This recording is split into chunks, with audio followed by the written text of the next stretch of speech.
Star Wars has always had an interesting relationship with sequels. While Empire Strikes Back is seen by most fans of Star Wars as the best movie in the whole franchise, The Last Jedi is almost unanimously seen as the worst movie in the entire franchise up until The Rise of Skywalker came out, and now it's kind of up in the air between both of them. Overall, when it comes to Star Wars, I wouldn't say I'm necessarily the biggest stickler when it comes to the details. For the most part, I can always find the good in the bad. Sometimes it just takes a little bit longer than others. In 2019, we were given one of my favorite games in the last generation, Jedi Fallen Order. It blended these like big bombastic set pieces of games like Uncharted with the methodical slow combat of something like Dark Souls or like Sekiro. While I adore the story and the characters from that first game, Fallen Order, this video is actually going to be about its sequel, Jedi Survivor. I do plan on making a video about Fallen Order, but I had already started playing Survivor and I was so deep into it that I didn't want to stop so that I could make videos in order, so we'll just have to go back in time and make that video down the line. I have quite a lot to say about this game and how its narrative was handled, but Jedi Survivor took me on an amazing journey that has me super excited for where Cal Kestis is going to go next. This video absolutely will not be a deep dive or an analytical view at Jedi Survivor. This is going to be a more opinionated video about the narrative and the gameplay, basically what I love about it and what I hate about it. If you're looking for a more analytical view on this game, then you're just going to have to look somewhere else, because I'm probably not going to be the person that makes unbiased videos about video games. Without further ado, let's embark into spoiler territory and talk about what made Jedi Survivor so special to me.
First things first, before we get into the video, yes, I know my hair is much shorter now.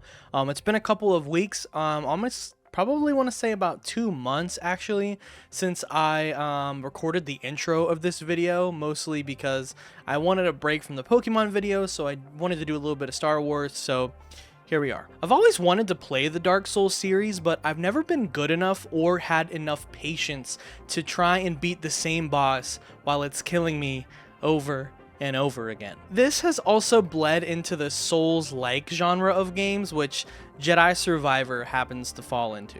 I've gone through quite a few dry spells when it comes to playing video games, and it just so happens that before I played Jedi Survivor, I was going through one of those fairly long breaks of just playing anything at all.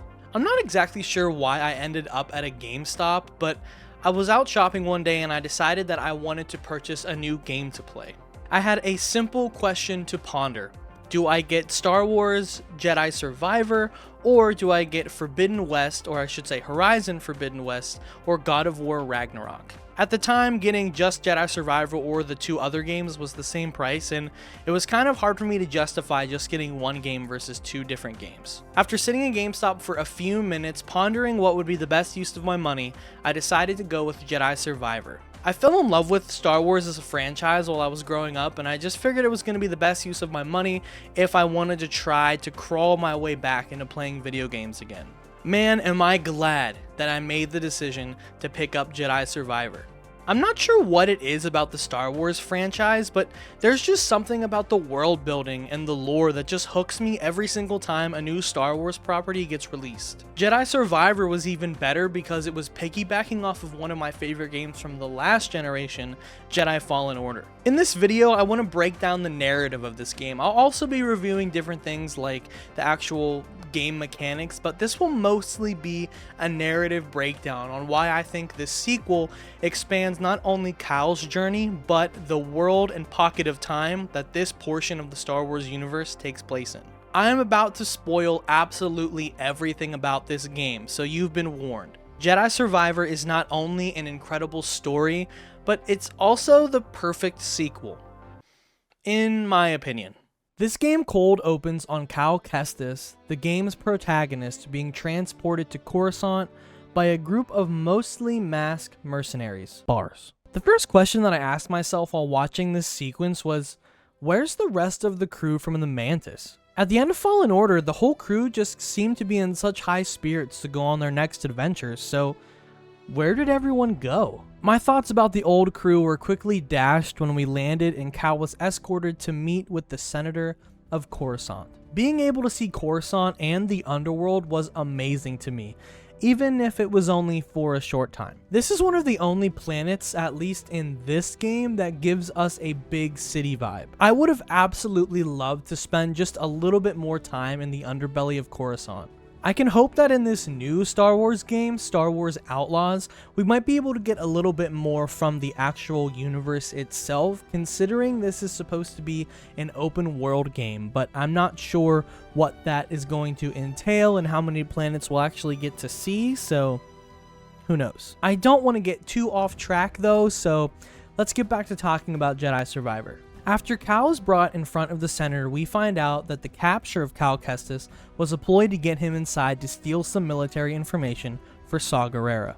While this entire introduction is going on, there's been a key character missing, which is BD1. Thankfully, once we get up to and meet the Senator, and while he's doing his little spiel, we get to see BD1 run around and plant bombs on the Senator's ship. This is also when the game actually starts, but in my opinion, the introduction feels a little bit empty to me, at least in the motivation category.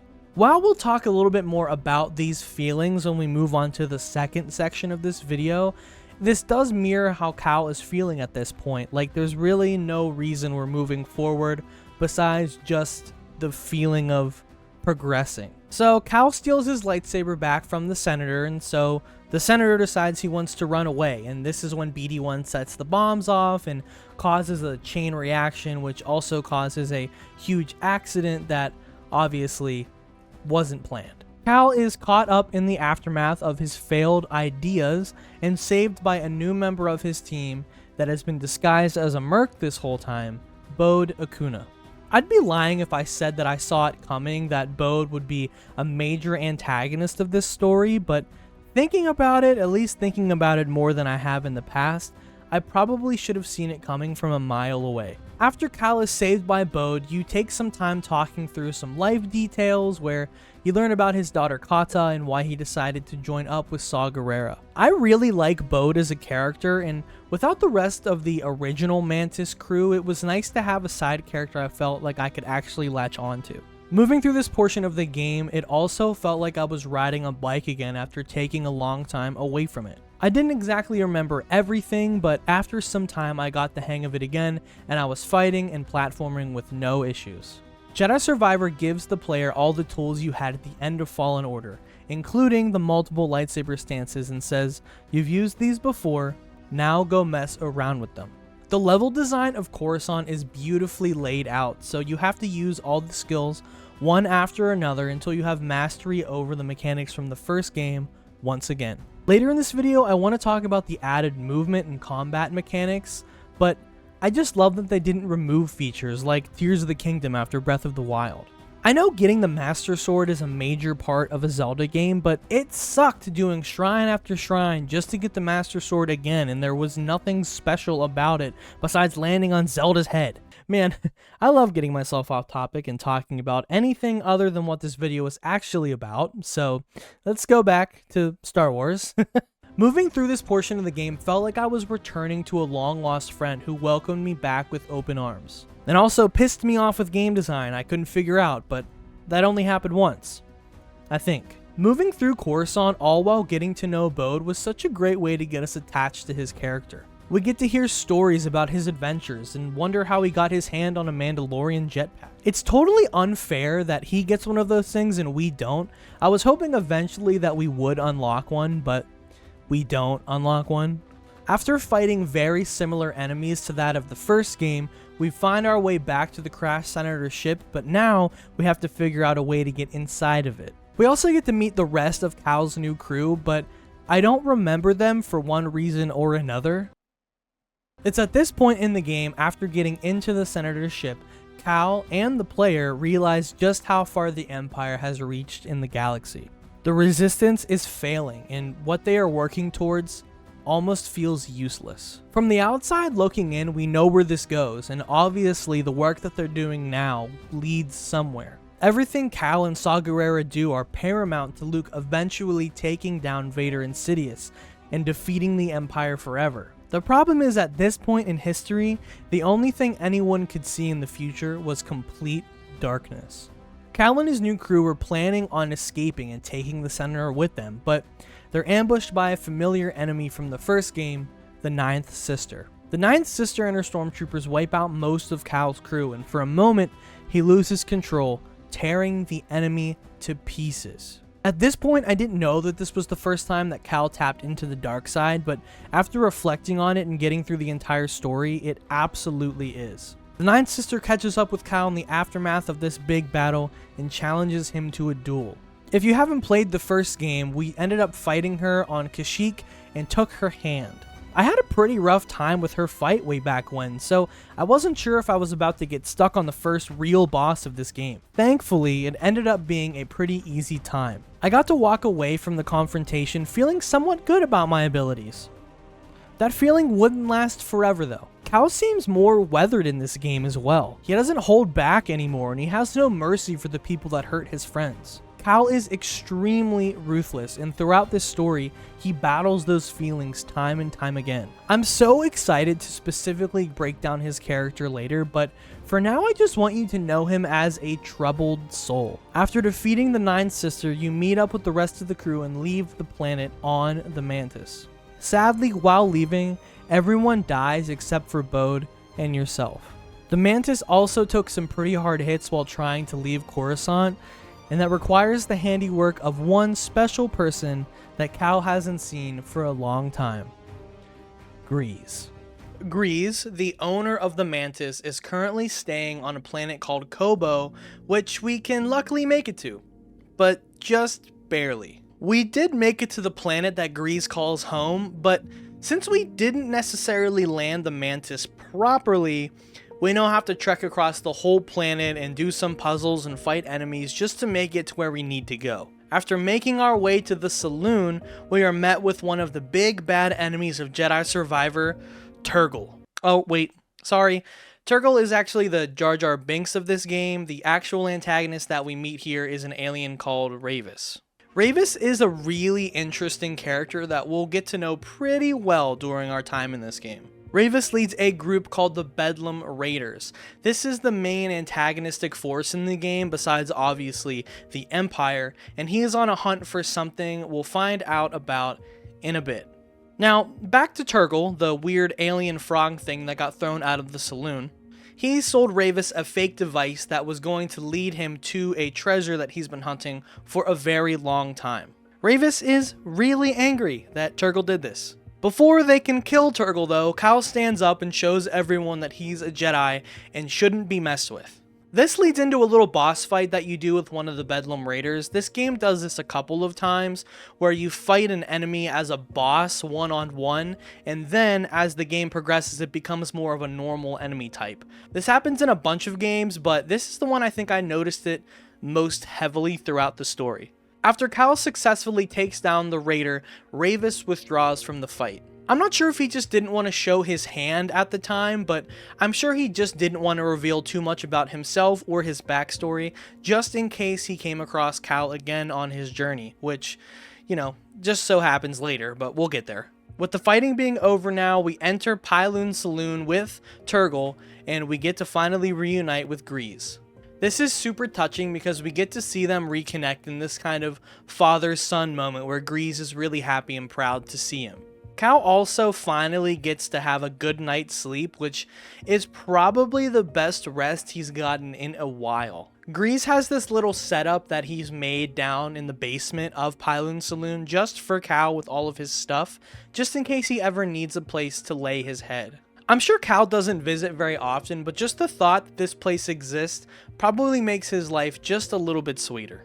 After they talk a little bit and go to bed and Cal wakes up, Grease directs Cal to an old smuggler's tunnel where he can probably find the parts he's looking for to fix the Mantis. As they're exploring, the ground gives out underneath Cal and BD-1, which leads them down into an old Jedi temple. If you played the first game, you know we spent a lot of time down in the old Jedi temples and chambers and caves that look just like this one, so this is gonna feel pretty normal for you. Down in the old Jedi chamber, we come across an old High Republic droid named Z that we not only free, but we also get to see the memories or the Force echoes of. Through this flashback, we are given a few tidbits of really interesting information.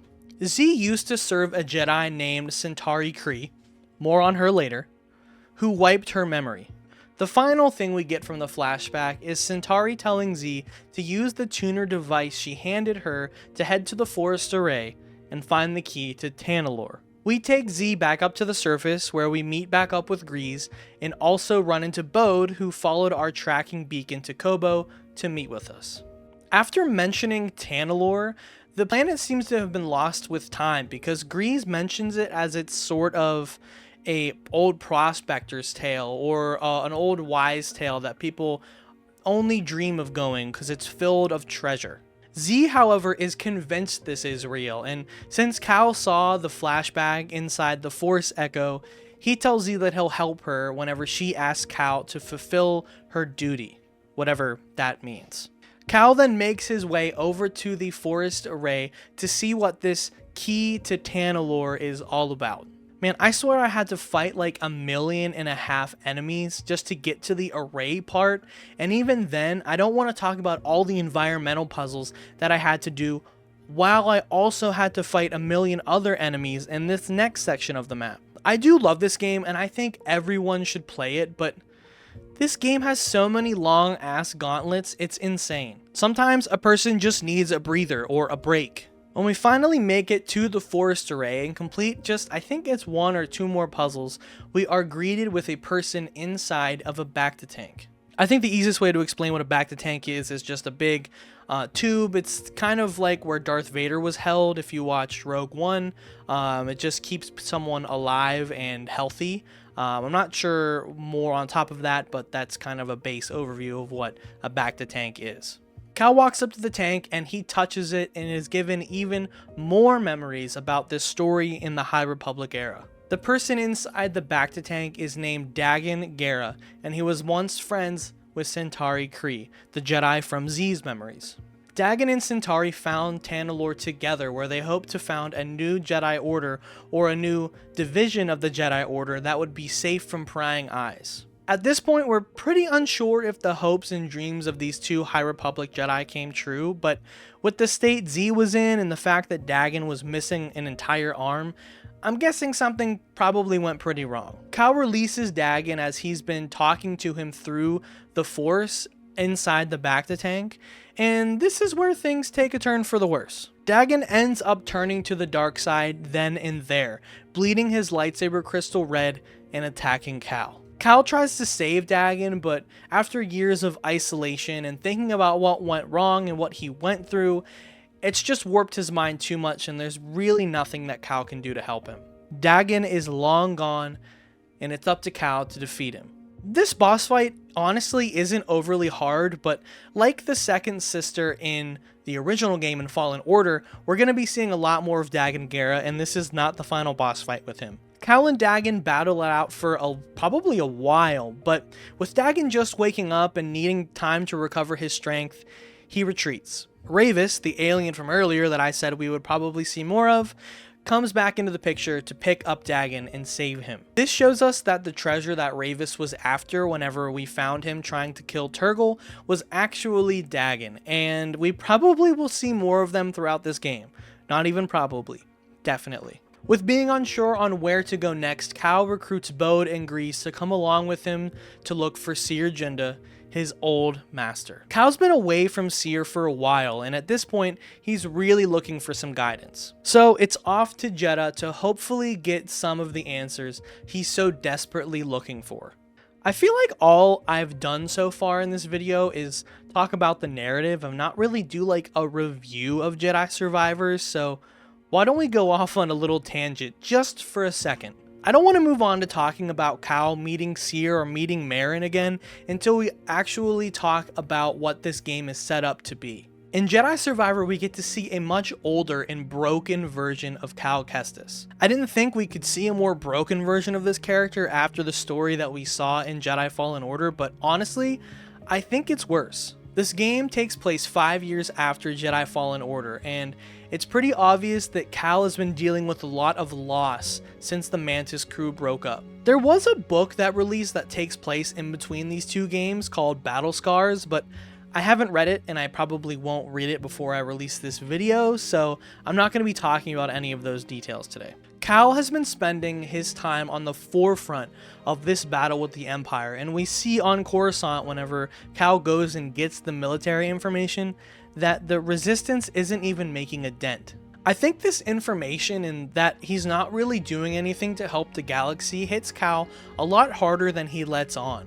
And then his new crew is completely wiped out by the Ninth Sister and her faction of the Empire, and we get to see a version of Cal that's always been there. I feel like Cal has been teetering on the edge of the dark side for a long time, and at this point in history, who wouldn't, especially a Jedi who's trying their hardest to continue on the side of the light, seeing all of this darkness. I mean, every single Jedi we see has tapped into or fallen to the dark side, so why not Cal too? I think this is an important moment in the game, and after watching Dagon Gera willingly allow himself to turn to the dark side, Cal needs more help and guidance than ever to keep him on the straight and narrow. I just think that how this game set up for Cal to eventually take a path very similar to Seer is not only interesting, but just laid out very well. My cat GG, everyone. The next portion of this game and this video happens to be the longest. Cal, Bode, and Grease all set out to find Seer on the planet of Jedha. Seer has been calling this place home, all while leading a new group of survivors called the Hidden Path. She's also been mentoring Merrin, all while building up the Jedi archives again. Jedha is a pretty sandy planet, which just so happens to be one of those tropes that Star Wars can't seem to get away from. The planet houses many creatures that you have to fight and even ride sometimes. The Empire is also occupying this planet. It seems like they're looking for something, and most likely it's the same thing that we're looking for. After landing on the planet, we are met with a familiar face, Merrin. She tells us that she's been tasked with helping us get to the hideout by Seer and just show us around and make sure that we don't get lost, because Seer knows that Cal likes to go off the beaten path sometimes. Not to mention there's a huge sandstorm coming, and Cal and Merrin have to try to make it back to the hideout as fast as possible. Making their way back there isn't an easy task though. Cal and Merrin have to fight so many stupid stormtroopers, all while doing puzzles and just trying to navigate this crazy planet of ruins and sand and creatures and stuff. They end up not making it in time, and they're forced to camp out together in a cave and just wait out the storm. This little interaction gives us a little bit of insight into the relationship of Merrin and Cal. It seems that they've developed slightly different ideologies when it comes to the term helping people. Cal wants to keep the fight going and take down the Empire from the outside, but Merrin, as well as Seer, want to help people from the inside. There are things that they could be doing besides just going on missions and putting themselves in harm's way for the good of the galaxy. At the end of their talk and their time together, you can see that they kind of want to come back and be friends again, but neither of them are really sure how to do so yet. The key word here is yet. We'll get there, I promise. The sandstorm eventually subsides, which allows us to come out of the cave, do a little bit of platforming, and make our way to the hideout. This is where we get to meet a character that Cal knows fairly well, but has never met in person. Eno Cordova. I really liked getting to see BD1 interact with his old master. I just thought it was really cute and got to see him like get super excited, because if you watched the at the end of Fallen Order, there's a little cutscene when Cal's rebuilding his lightsaber where it's really touching with Eno, and it was nice to allow BD1 to have this moment. The hideout that the Hidden Path uses looks incredible on the inside. It's also super confusing, and I don't love the layout of it, but for story purposes, it makes complete sense why the hideout would be hard to traverse. It's just kind of annoying from a gameplay perspective.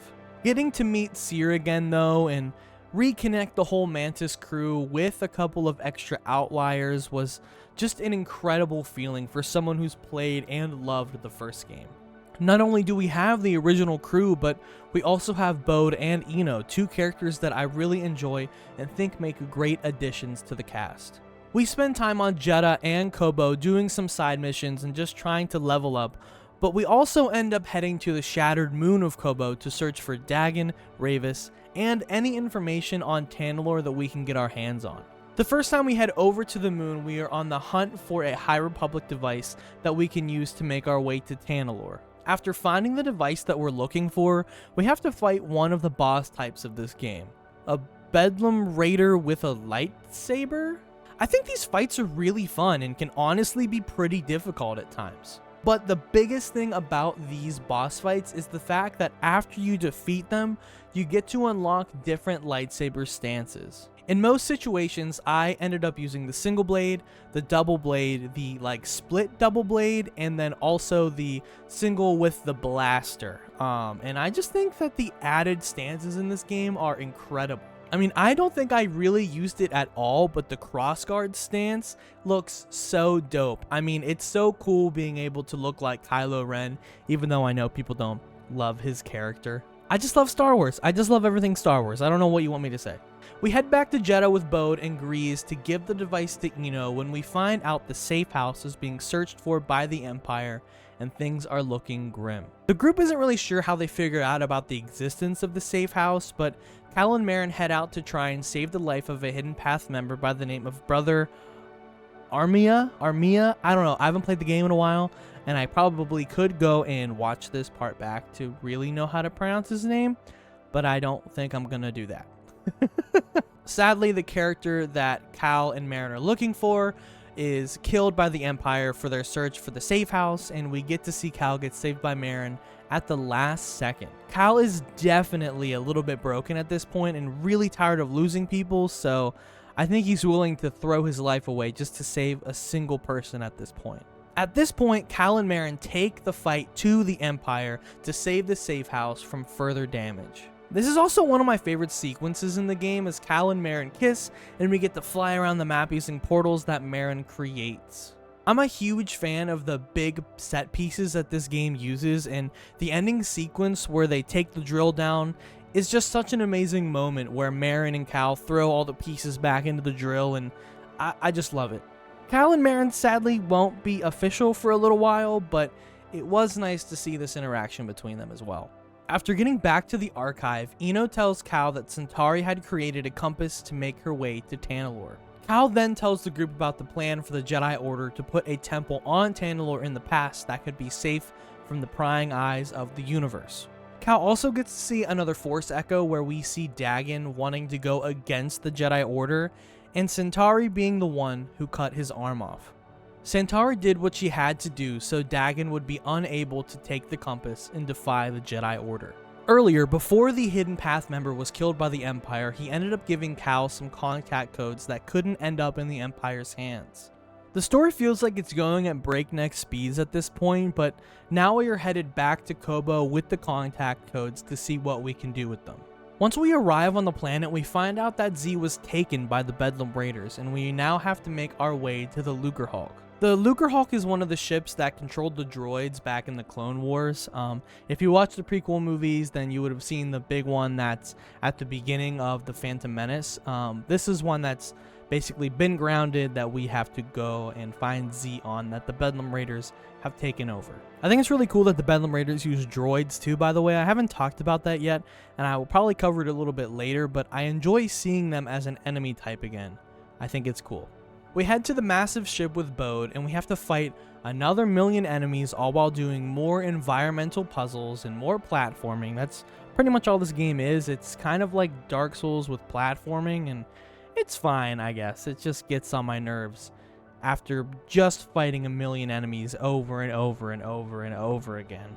Not only are the Bedlam Raiders occupying this ship, but both Ravis and Dagan are here on the ship with Cal and Bode. Ravis finds Cal first and steals the tuner from him before letting him get away.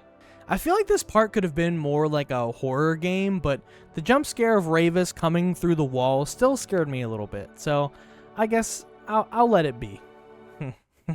After a bit more exploring and searching the ship, we end up finding the antagonists and have a chance to eavesdrop on their conversation. We get to find out a little bit of juicy details while they talk to each other. Ravis tells Dagan that he did not kill Cal, and he thinks that he may be on par with Dagan in terms of skill. Knowing that Cal is alive, Dagan wants to hurry and get Z to unlock the forest array for him, so he leaves. Before he goes, we find out that Ravis is oath-bound to Dagan, and after getting to Tanalorr, he will see his oath as completed. In the middle of us saving Z, Dagan shows up and gets into an argument with us over the future of the universe and the Jedi Order once again. With Dagan seeming more lost than ever, we get into boss fight 2 of 3 with him, where he gets away again, and we are now back at square one. Thankfully they didn't get a hold of Z, but Ravis is already on his way to the Shattered Moon to get a hold of the compass they need to get to Tanalorr. Racing back to the Shattered Moon to find Ravis, we unlock another form of traversal. Not only this, but we also have to try and find the location of the compass before Ravis does. Before we talk about our boss battle with Ravis though, I'd like to divert and talk about the 2 new forms of traversal that we've unlocked. Going back in time a little bit for whenever the Empire was trying to find the safe house back on Jedha, we unlocked basically a double jump or like a dash that we can do while we're inside of a jump. Not only is this dash great at extending the space in which we can move after jumping, but we also get to phase through the green force fields that we've been seeing throughout the game up until we unlock it. We're able to phase through the force fields thanks to the charm that Marin gave us back on Jedha, and this came in handy so many times while trying to get through the Lucrehulk. The mechanic that we just unlocked was the ability to use these balloons to launch ourselves up in the air. I'm not sure why it took so long to make this a thing because I've seen the balloons a bunch of times throughout levels in this game, but having to do it a million times to get back up to the Ravis fight etched it into my brain for the rest of eternity. We also had a glider we unlocked on Kobo and also a grappling gun, kind of like Batman, that we unlocked way back on Coruscant. I didn't think breaking away to talk about it at that time would be useful, so here we are talking about it now. Jedi Survivor takes the mechanics of Fallen Order and adds upon them in such meaningful ways, and it makes the level design so much better because of it. I'm looking forward to see what else they're going to be doing with the mechanics and the level designs in the game that follows this one, but we can talk a bit more about my wants and dreams for that future game when we get there. Back to Ravis. Oh, Ravis. Honestly, if I said this fight was easy, I would be lying. I hated this fight. I think it also comes down to the fact that every time I died, I had to jump back up to the top to trigger the fight. Back to a more serious note, Ravis ended up sending the location of the compass to Dagon before we could even make it to him. This kind of makes the fight feel a bit pointless, but Ravis wants nothing more than to die a warrior's death. Out of all the characters, he probably has the most nuance, and I think learning about him during our fight is extremely interesting. Ravis is an alien who regenerates after he takes damage and has killed countless Jedi. The only Jedi who was able to best him in combat was Dagon Gera, and that's why he's oath-bound to him thousands of years later. Ravis, believing Cal is the only one strong enough to give him what he wants, challenges Cal to a duel where he is soundly defeated after a lot of tries. Cal does try and use this to sway Ravis to his side, but he's done serving a master. All Ravis wants is to be put out of his misery and given the end he desires, and Cal grants him his final wish. I think this is probably the second best fight in the game story-wise. As much as I like Dagon as a character, Ravis just feels more interesting to me. He feels like his path is only leading him to a warrior's death, and he would do anything to get there, even break ties with his friend Dagon and challenge him to a battle. The only thing left to do after we've defeated Ravis is to go back to Kovo, travel to the observatory, and get the compass.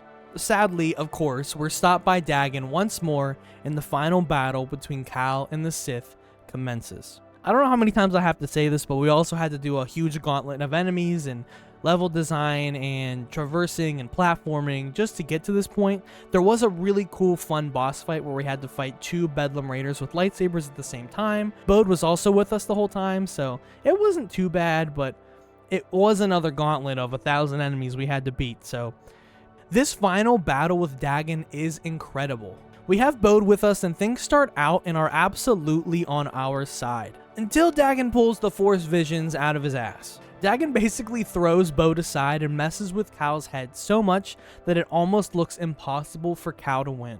At the last second though, Cal uses his Force tricks against Dagon, changing into Santari and taking his life. This is another example of Cal doing what must be done to get the job done, and his descent into the dark side is only one step closer. After defeating Dagon and getting the compass, Bode decides to stay back after we leave, and we head back to the ship so we can get the compass to the rest of the crew on Jedha. Everything looks great, but that's really only on the surface. Before leaving with the compass, Cal and Bode had an interesting confrontation about using Tanalorr for the hidden path. Bode seemed like he would never allow that to happen, and with a tinge of anger, stayed behind to check out the chamber where Dagon had died.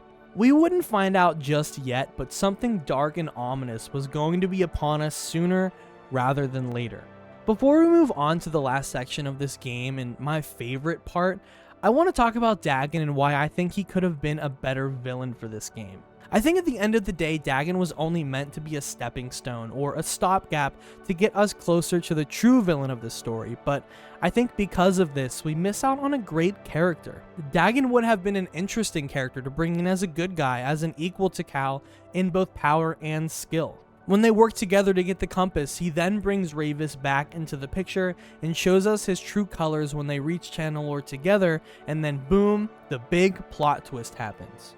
I'm writing this on the spot, so I don't think it sounds that good either, but I refuse to take it out of the script, so if you like it, cool. I just wish that Dagon was a more realized character. The only thing going for him is that he wants to get to and take over Tanalorr. I mean, it's the only thing he really talks about the entire game. He pines over making it back to Tanalorr so he can do something. He doesn't even really have a concrete plan as what he wants to do once he makes it to Tanalorr besides just get there. He doesn't care about anything but his past and is consumed by his one ambition. But that's also a foil to Cal and his character. Without Cal's friends and the people who help him, Cal would be exactly like Dagon. The seductive power of the dark side would take over the Cal we know and love, and it would replace him with a character that is obsessed with saving his family and friends. Without Cal's friends, it would kind of mirror the fall to the dark side that Anakin went through in Revenge of the Sith. I think overall, I just wanted Dagon to be in the plot a bit more, but with the true ending of this game, I can't be too mad about it. We did get 3 pretty dope boss fights against another Force user, so I guess I'll just take what I can get.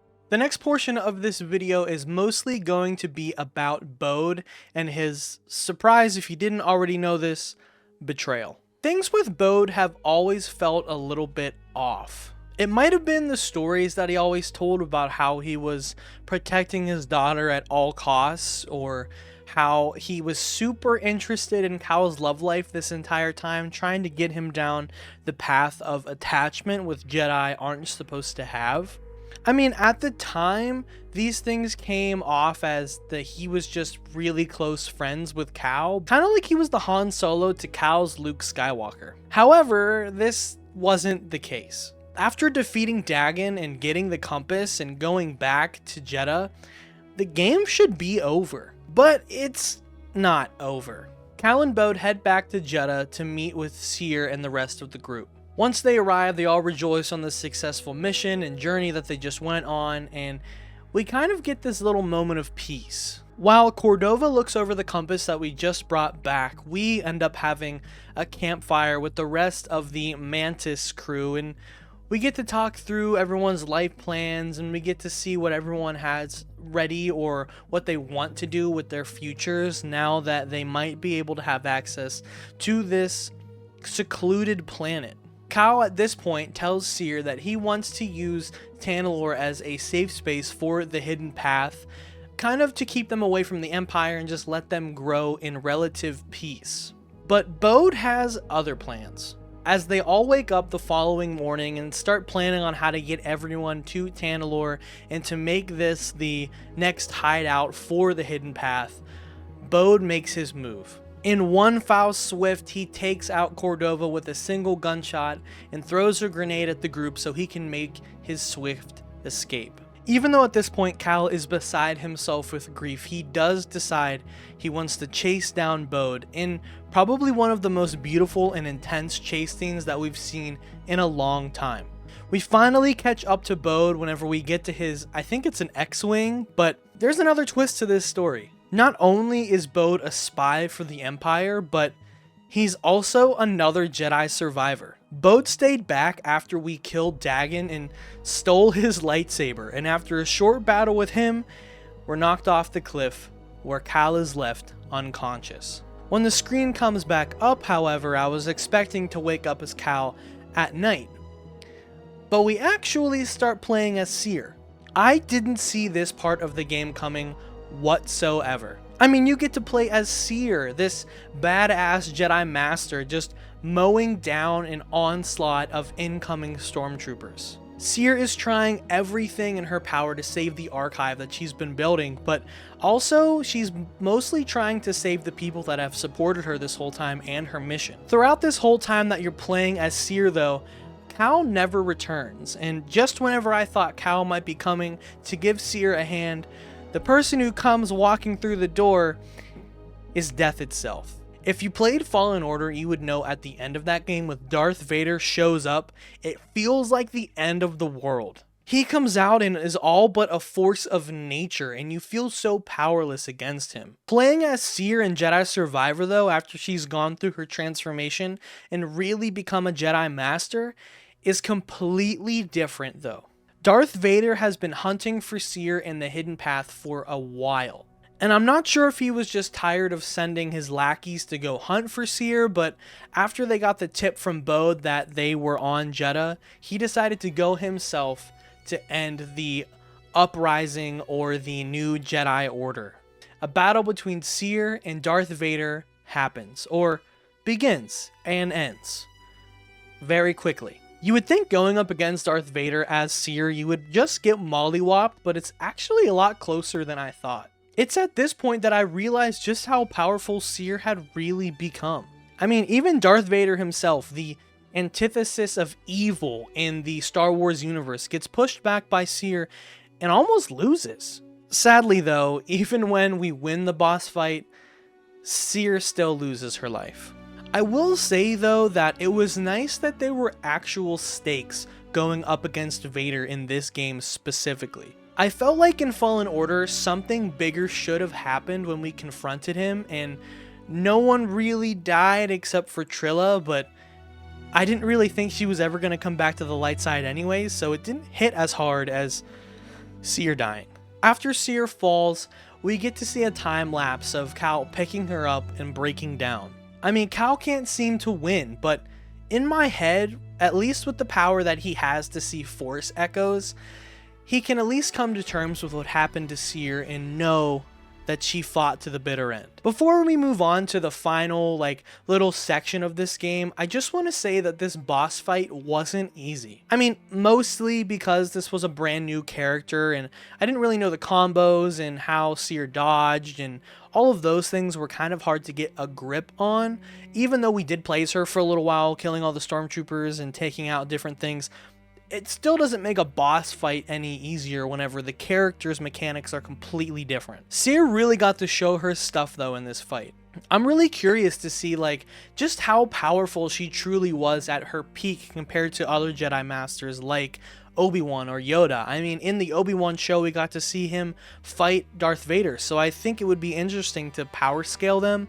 But I'm not really the person that's going to be doing that. I just think that the idea of talking about it is cool. When Darth Vader comes on the scene though, you know that there's really no beating him. You can either lose or get away. And that's the sad part, knowing what happens to Vader later on, that he just can't die. It takes the stakes of the battle away whenever you know that the villain that you're fighting, even if you win the boss fight, will most likely still not perish. We know exactly how Vader dies and how it's going to happen, so we know that in this boss fight that we're going to have with him, it's not going to be the end of Vader. Either way though, I thought the climactic end of this battle was so great.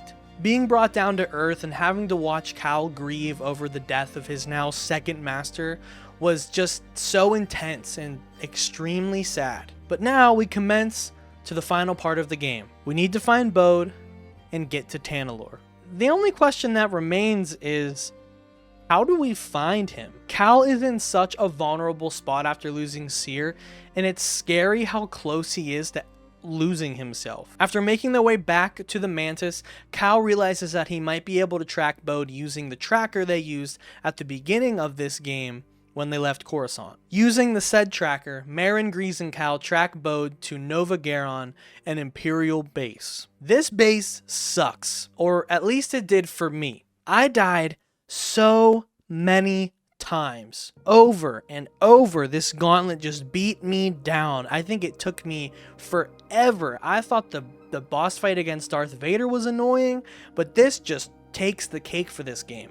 I mean, I know I mentioned it earlier and how the gauntlets kind of beat you down, but this one's just insane. And I think that it's a really sweet release at the end whenever you get to up to the top and this boss fight happens and it's Rick, the door technician, just a normal stormtrooper that you just, take out with a couple lightsaber swings. Alright, hello, this is Editing Tanner. I wanted to jump in and let you know that this little portion about Rick the Door Technician is technically wrong. While the points I'm going to make after I jump back to the video still land, and I think that the stuff about the joke boss does still fit correctly, where the boss is actually located is wrong. At least I have it in the wrong spot. I found out when I was just going through all my footage and I realized that I had talked about Rick the Door Technician after a different portion of where I wanted to, or where it belongs in the actual video game. I think for me, as I was going back through my notes and going back through things,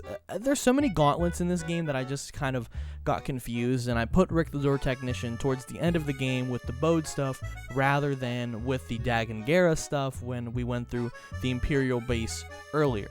So I just wanted to let you know that I made a mistake and that the Rick Door Technician is actually earlier in the game. Alright, let's get back to the video. Hope you're enjoying it. This joke box was so funny, and just taking him down so fast gave me a chuckle, and for a split second it made me forget about all the heartache it took me to get to that point. I know this is also what they were trying to do in Tears of the Kingdom, whenever they made Ganon's health bar balloon really far, but it's still the same amount of health, they just made it look like a lot, but I think Rick the Door Technician is a much better use of comedy in a game filled with crazy tough bosses.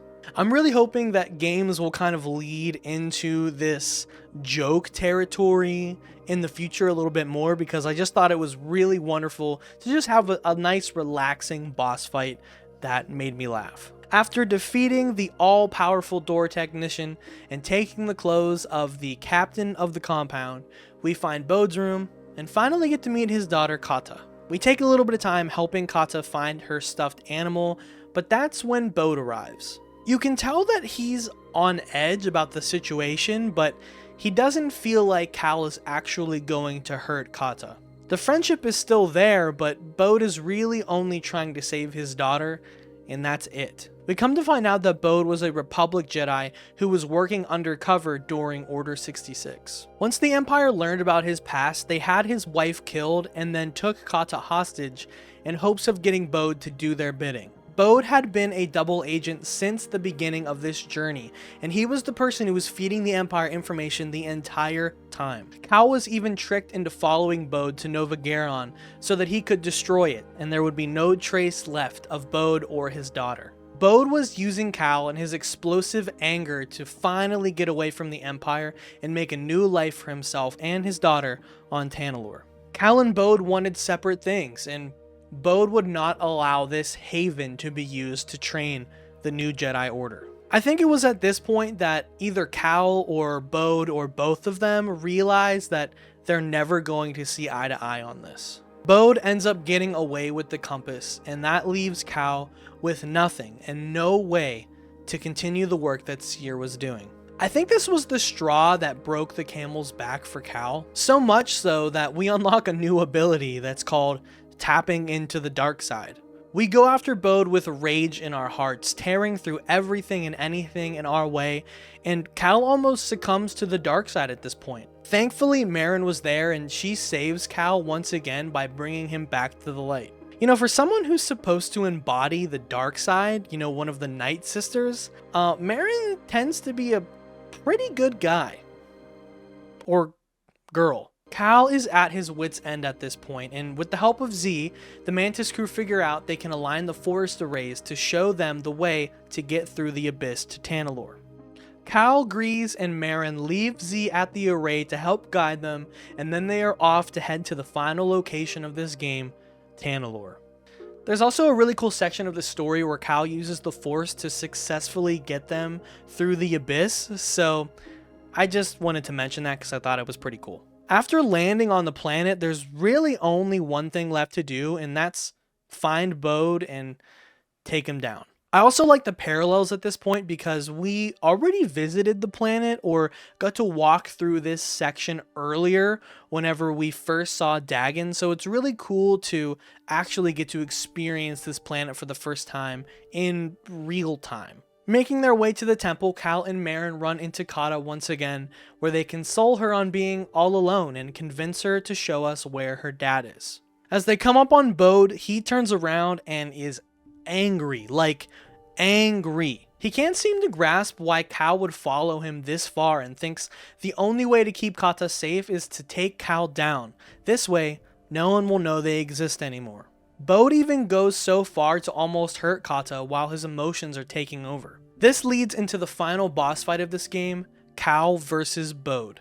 This boss fight was so frustrating for me, but mostly I think that's just because of how Bode fights. He uses a blaster and he fights with the lightsaber backwards, and he does a lot of flips and uses grenades. It's kind of like fighting a bounty hunter mixed with a Jedi, and it doesn't mix that well for me to make it a fun boss fight, but it did feel really good to beat him. I mean, I had such a tough time making it to the end, but it did pay off really well story-wise. I mean, the ending of this game is incredible. There's a moment in the middle of this boss fight too where Bode is going to kill both Cal and Merrin, and in a moment of weakness the game blacks out and you get a prompt that states, "Embrace the darkness." Now, obviously at this point it's also kind of known that this isn't a role-playing game. You're playing as Cal, so I know people were kind of upset that you had to embrace the dark side here, but I honestly thought it was pretty cool. Cal gets up while embracing the dark side and retakes the battle and shows not only Bode, but the player just how strong he could be if he decided he wanted to become a Sith. This game has been about the fall to the dark side and how lucrative that power can be once you do so. I mean, in reality, both Fallen Order and Jedi Survivor have been about the balance of the Force, and I think more than most of the Jedi or Star Wars properties have been since the original trilogy and the prequels. I think this is the first real Star Wars property that we're getting that attacks the balance of the Force so well. Bode and Dagan are both fallen Jedi, and they believe that the only way for them to protect their loved ones or get the things that they want was to embrace the dark side and allow it to take over, because they thought they could only accomplish their goals if they had the power to do so. In this moment, Cal allows the Sith power to take over, and even though it's to save himself, I feel like it's mostly to save Merrin, because he just doesn't want to lose anyone again. He doesn't even want to have to kill Bode in this fight, but just like with Dagan, Cal realizes that Bode is beyond saving. There's no way that Cal can save Bode at this point, so for the good of the universe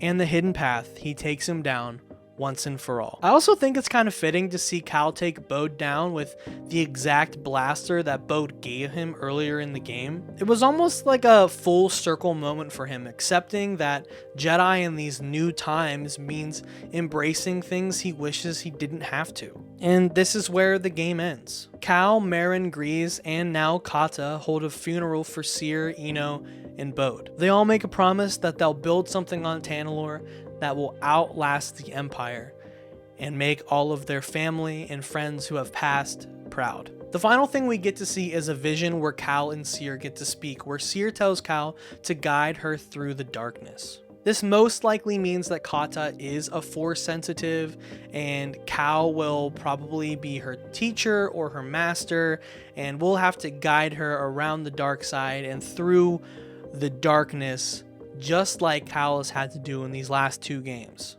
Everyone say hello to Casper. And that's the whole story. While I know this video has probably been really long, I also want to take a little bit and talk about my feelings off script about the future of this series and this game in general.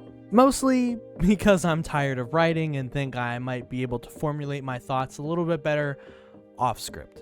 I promise this won't be too long, but I do just want to talk about what I think the third game in this series needs to accomplish to make me happy as a fan of Star Wars and the series in general. For one, I would love to see a pretty large time skip, maybe another 5 to 10 year time skip where Cal is a little bit older, maybe into his Jedi Master years, and we get to see Kata learning how to be a Jedi Knight. I only say this because I would love to lead into a game where we have 2 playable characters. I mean, that would be akin to something like Spider-Man 2 with Miles Morales and Peter Parker, or God of War Ragnarok with Kratos and Atreus both being playable within the story. This doesn't necessarily have to be a quote necessity, but I think it would be really cool to allow us to do that within the third entry in this game series. I also don't know if the third game is going to be the final game in the series, but if we're following the logical terminology of how Star Wars makes its franchises, we're probably looking at a 3-game story, and then we would move on to something else. Most of the time, Star Wars properties are either a one thing, like a 1 movie, or a one season show, or they do 3 seasons or 3 movies and make a trilogy out of whatever they're creating. So I'm guessing we're only going to get 1 more story out of Cal Kestis and the Mantis crew. I also want to say that I just loved the sequel of this game. I think that the story really builds upon Fallen Order, and we get to see Cal in a brand new light with this weathered, more grisly version of himself, and coming to terms with what falling to the dark side really is. I eventually want to cover Fallen Order, and I'll get into more detail about him and his fall to the dark side a little bit better, but I want to see where his relationship with Merrin is going to go and how he embraces the life of a normal citizen, all while also being a Jedi Master, and how these things will flourish now that they have Tanalorr, this world that the Empire can't find in theory. I I also hope they stop using Darth Vader as a big bad enemy. I just don't like it. I'm hoping that maybe they'd use like the Grand Inquisitor, or they bring Darth Maul in or something. I mean, another character that we know that won't die necessarily, but just someone new that can be the big bad character, because I feel like that's the only thing that's missing from these games, is that the only character that has a through line, besides the main cast obviously, is Darth Vader. And I don't think he's the best villain for a video game series like this that is sticking to canon and not allowing him to be killed. So yeah. And I mean, let's be honest, this video is far too long, and I would love to rant and rant and rant about what I want the next games to be or what I like about these games, but honestly, I think that these might be the only games I can ever finish in the Souls-like genre, and I say that now, but there'll probably be something down the line I can beat. And I just really love Star Wars, and I'm super excited to see what the new video games that EA and Disney are branching out into with Outlaws and the Knights of the Old Republic remake. I just can't wait to see what is going to happen in the near future. Star Wars will probably always be a franchise that I love, but I'm so glad these games by Respawn can scratch the itch that so many newer properties just can't. I am so excited to see where Cal's gonna go next, and I hope that you're all excited to see it too. Thank you all so much for watching this video to the end. If you did make it this far, thank you so much. Make sure you hit the like button and the sub button. It means so much to me, and the support is great for the channel. I'm not sure what video is going to be coming out next, but I am working on a few things, so I'm sure it'll be something cool and something interesting. And again, I'm trying out something different with a brand new camera angle. You probably saw Carly in the background during this part of it because I'm recording them on different days. I'm also curious, if you did make it this far, if you would want me to cover any other Star Wars games. Like, I do have plans to cover Fallen Order in the future, but maybe like the KOTOR games, the KOTOR remakes that are apparently still coming out. Should I cover the new Star Wars games, Star Wars Outlaws, or maybe the Force Unleashed games? There's a bunch of Star Wars properties that I could cover, but I kind of just want to know if there's anything in particular you'd like to see me talk about. I am super excited that this video is now done, and I hope you have a wonderful rest of your day. Bye.